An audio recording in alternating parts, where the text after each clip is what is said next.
Assalamu Walaikum. Hello friends, how are you? Welcome back to my another video.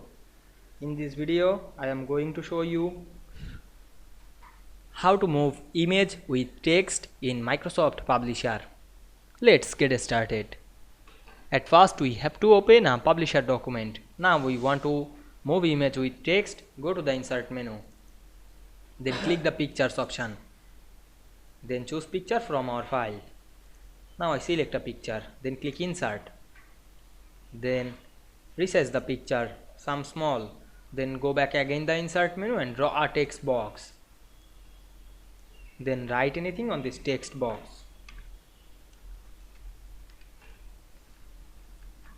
Then select the text box.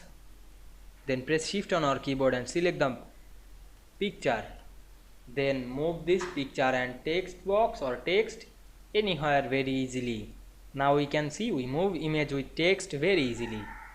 I hope you enjoyed the video. Please like, comment, share and subscribe my channel. Thanks for watching.